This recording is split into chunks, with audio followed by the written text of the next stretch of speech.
Graça e paz, queridos. Como vocês estão? Que Deus abençoe a sua semana. Que Deus abençoe com prosperidade, com livramentos. E que o milagre que você espera, que você tem pedido a Deus há tanto tempo, que chegue até a sua vida, em nome de Jesus. A Bíblia diz que para tudo há o tempo, né? Há tempo de nascer, tempo de morrer, tempo de conquistar e o tempo de perder. Enfim, é lindo esse capítulo. Se você puder ler, é lindo. E de repente você já passou por um grande tempo de espera, que agora chega o tempo de colheita, o tempo de receber. Sabe, em Mateus 10:10, você vê Salomé, a mãe do discípulo Tiago e João.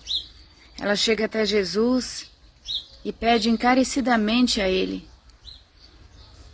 que os seus filhos, que ele permita que os seus filhos, João e Tiago, fiquem lá no reino celestial,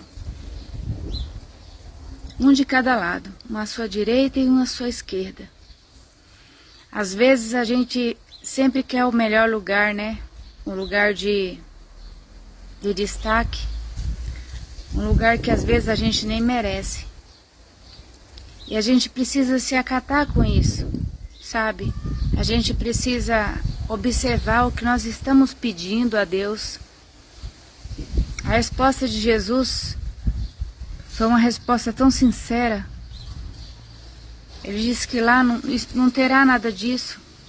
Não haverá a primeira cadeira, o primeiro ou o último, sabe? Ele disse que quem quiser entrar no reino dos céus tem que ser como as crianças, humildes. Uma criança, às vezes, se dá uma bala para ela, ela ganha o dia inteiro. Uma bala é o suficiente para deixar uma criança feliz. Já nós não. Se a gente for ganhar um carro, a gente quer escolher a marca do carro. Se a gente for ganhar uma casa, a gente quer que seja uma casa boa, porque se tiver algum tipo de problema, a gente já reclama, sabe? E os antigos, eles diziam que cavalo dado não se olha a dentadura, porque cavalo é comprado através dos dentes, né? Você sabe se ele é mais velho, se ele é mais novo, quanto tempo tem aquele cavalo, através da dentadura dele. Então, por isso tem-se dizer que cavalo dado não se olha a dentadura. Mas nós, ainda que estejamos ganhando algo incrível, algo que ninguém acredita que a gente está ganhando, a gente quer escolher. Que Deus venha tirar de nós esse orgulho, que Deus venha tirar de nós, do nosso coração, esse costume ruim de querer os melhores lugares, de querer ser melhor que o outro. Que a gente possa ser humilde, realmente, de alma, de coração. Porque nós não sabemos até que dia nós vamos viver neste mundo, sabe? Sabe aqueles rolos de fita transparente que a gente usa muito para fazer embrulho, quando vai despachar pelo correio? Aqueles tubo de fita, aqueles rolos de fita, eles nos enganam muito. E a vida é meio parecido com isso daí. Você começa a puxar e vai usando, e vai colando, e vai colando, e vai colando, e vai colando, e parece que tem um monte ainda. E você se engana. Aí você pega um embrulho grande e você vai embrulhar e de repente a fita termina na metade. E você olha para aquilo que sobrou na tua mão e fala: poxa, mas eu tinha certeza que iria dar e ainda ia sobrar, porque parecia que seria assim. Mas a nossa vida é assim, às vezes você faz projeto para 10 anos, 20 anos, né? Projeto a longo prazo. E você não sabe, de repente é hoje o dia que o Senhor vai te levar. Então hoje a gente tem que pedir ao Senhor misericórdia, perdão, Senhor, pela minha iniquidade, perdão, Senhor, pela arrogância, pela prepotência, perdão, Senhor, por tudo aquilo que eu fiz que te magoou. Toda vez que eu fui prepotente, arrogante, com o meu irmão, com as pessoas mais próximas e também com as mais distantes.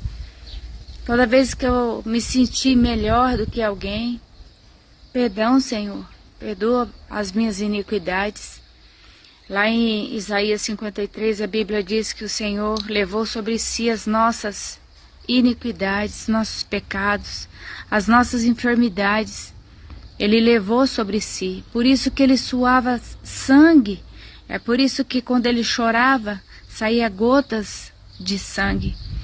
Para que a gente possa encontrar nosso lugar, enxergar nosso lugar, pôr a mão na consciência e saber que nós não somos nada, nada. A gente não sabe se é hoje, se é daqui a pouco, que a nossa vida vai terminar. De repente você está como aquele rolo de fita que parece que ainda tem muitos e muitos anos e você está aí fazendo projetos a longo prazo e se esquece de buscar a presença de Deus, se esquece de pedir perdão para Deus pela sua iniquidade, pelos seus erros e de repente a fita acaba e você não colou nem metade do embrulho. E você não fez ainda nem metade daquilo que você sonhou em fazer e o tempo de fazer é agora. Sabe? Projeto de longo prazo. Eu não acredito que ficou para o ser humano. Porque, claro que todo mundo tem que sonhar. Mas assim, não com tanta ênfase. Porque nós não sabemos até que hora, até que dia que nós estaremos aqui. Sabe? Uma vez, no ano de 1991, eu encontrei o meu melhor amigo humano, porque o meu melhor amigo é Cristo, mas o meu melhor amigo humano, eu encontrei ele, e a gente se abraçou, e a gente contou as fofocas, as novidades, sabe? E foi tão bom, foi uma tarde tão gostosa, e ele me deu um abraço, e ele foi embora. Eu morava na cidade e ele morava no sítio. E eu fui visitar o meu irmão que morava no sítio. E ele estava lá. E ele ficava brincando comigo, com os animais que tinham lá. E foi uma tarde muito prazerosa, de muita alegria, de muita gargalhada, sabe? Porque com ele não tinha tempo ruim. E eu pedi tanto, não sei porquê, mas eu pedi tanto pra ele, não vai. Ele falou, não, eu combinei com os amigos e eu vou ter que ir, mas amanhã eu não vou. Amanhã eu não vou sair, daí a gente fica aqui, porque ele era um amigo irmão, sabe aquele amigo irmão que cresce com você? Pois é. E eu não consegui fazer ele desistir daquela viagem. Ele foi, e eu vi ele indo. Mas assim, em nenhum momento, nunca na minha vida, eu fui de ficar observando esses detalhes. A pessoa indo embora a pé, até sumir. Depois a pessoa passar no seu veículo, até sumir. Eu nunca fui de fazer isso. Mas aquele dia eu fiz, sabe? Aquele dia eu fiz. Eu fiquei vendo ele, escutei a moto passando e eu fiquei olhando. E vi até quando ele sumiu na curva. E aquela foi a última visão que eu tive dele em vida. Ele foi para a cidade e em torno de 1 hora depois, ele sofreu um acidente e morreu. Então assim, o que a gente tinha planejado para o outro dia, no domingo, a gente não realizou. No domingo ele passou entubado numa UTI. Ele ficou domingo, segunda. Na terça-feira a gente foi lá ver ele, porque era muito longe, era em Maringá. E a gente foi lá ver ele. E o médico disse, não tem o que fazer. Vocês podem pegar ele aqui e levar para os Estados Unidos, qualquer lugar onde tem maior recurso da ciência, dos aparelhos mais capacitados. Não existe nada humano que possa trazê-lo de volta. Foi tão difícil ouvir aquilo, doeu tanto. A gente não aceita. Parece que dentro da gente a gente está vivendo um pesadelo. Não é verdade, sabe? E daí na quarta-feira à noite, o médico deu morte cerebral, né? E foi muito difícil, foi assim, receber essa notícia foi muito difícil. Relembrar aqueles momentos que 3 horas atrás a gente estava brincando e agora eu estava recebendo essa notícia tão trágica, tão difícil, que eu não ia vê-lo mais. Que a gente nunca mais ia sorrir, que a gente nunca mais ia gargalhar. Ele era a pessoa que eu contava meus segredos, porque eu era adolescente, eu tinha 15 anos na época. Então, com 15 anos, a gente tem tantos segredos, tem tanta coisa que a gente não sabe, que a gente quer conversar, que a gente quer falar, que a gente quer, sabe, a gente quer brincar. E tem muitas pessoas que não têm paciência. E ele tinha muita paciência. Ele era muito brincalhão. Sabe, ele parecia um palhaço, assim, no bom sentido, sabe? Um palhaço brincalhão. Que onde ele chegava, ele fazia todo mundo sorrir. Por isso eu falo pra você: viva hoje. O que você tem pra fazer, se você puder, se der pra fazer hoje, faça hoje. Se você puder visitar a pessoa que você quer visitar, visite hoje. Não deixa pra amanhã, faça hoje. O amanhã não pertence a nós. De repente a gente tá com esse rolo de cola na mão, de fita na mão, e a gente tá achando que ainda tem muita fita para usar. E talvez tenha menos de 1 metro. Que o Senhor continue falando nos nossos corações. Que Deus possa nos dar sabedoria, discernimento e muita mansidão. Que a gente precisa muito de mansidão nesses dias que estamos vivendo. É uma época de muito egoísmo, é uma época de muita prepotência, muita arrogância. E que a gente então possa ter um coração longânimo, que a gente possa escutar o que for, mas que a gente não deixe o nosso coração virar pedra. O nosso coração continue sendo de carne, capaz de amar aqueles que nos odeiam, capaz de amar, capaz de se doar, capaz de viver intensamente cada momento que Deus nos dá. Não deixa a sua vida passar de qualquer jeito, porque depois que passar não tem mais o que fazer. Depois que acontecer, não adianta a gente chorar, não adianta a gente levar flores, não adianta a gente fazer nada. Eu me lembro que no velório eu saí correndo no quintal e eu gritava: aonde você tá? Me escuta? Só me dá tchau. Eu só queria ouvir você me dando tchau. Eu só queria te ver a última vez. Mas isso não é permitido a nós. Sabe, hoje eu amanheci assim, um pouco melancólica, com o coração na mão.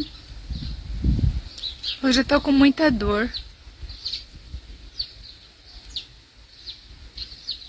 A fibromialgia é uma doença real. Não é algo da tua cabeça. Como muitas pessoas falam, você tá dando muita ênfase a essa doença, isso é coisa da tua cabeça. Você precisa pensar em outra coisa, você precisa esquecer essa doença. Você precisa vencer isso aí. Gente, a fibromialgia não é uma mentira. Não é um engano. Não é. A gente precisa respeitar quem está doente. A gente precisa respeitar quem está passando por esses momentos difíceis. Que às vezes a gente não sabe como que vai fazer para chegar de tarde. Para conseguir alcançar, atravessar mais um dia. Eu não vim aqui fazer um vídeo triste.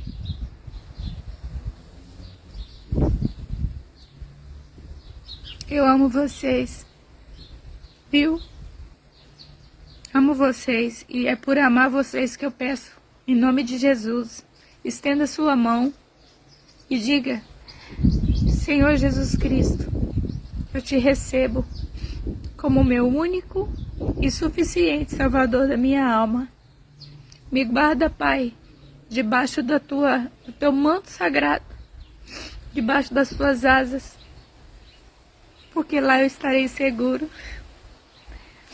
Eu não sou ninguém sem ti, Senhor. Eu não sou ninguém, Pai,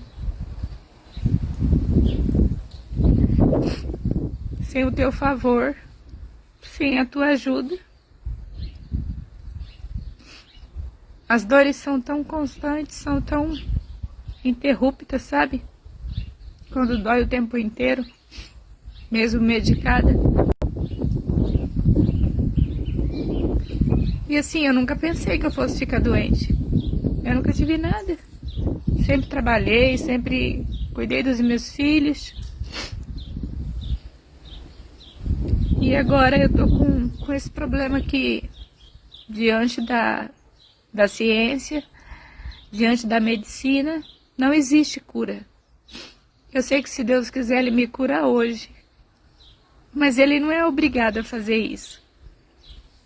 A Bíblia diz que a morte do justo alegra o coração de Deus, né? Ele se alegra com a morte do justo. E Ele se entristece com a morte do ímpio. Então nós, que somos lavados e remidos pelo sangue de Jesus, que através do sangue de Jesus nós somos justos, Ele nos faz justos, porque nós de nós mesmos somos iníquos, somos cheios de iniquidade, somos cheios de defeito, mas Ele é santo, Ele é poderoso, Ele é grandioso. Através dEle nós nos tornamos santos, nos tornamos justos. Entrega a sua vida a Jesus hoje, não espera para amanhã. E se tem alguém que você ama, que você sentiria muita saudade, se de repente ela fosse embora, vai lá ver ela. Para tudo, vai lá ver ela, vai lá dar um abraço. Ela vai perguntar: o que aconteceu? Por que você veio fazer o que aqui? Se é o dia que você está trabalhando. Diga a ela: eu vim porque eu te amo e porque eu queria te dar um abraço, porque isso é muito importante para mim. E ponto. É isso. Deus abençoe vocês, queridos. Orem por mim. Eu estou orando por vocês.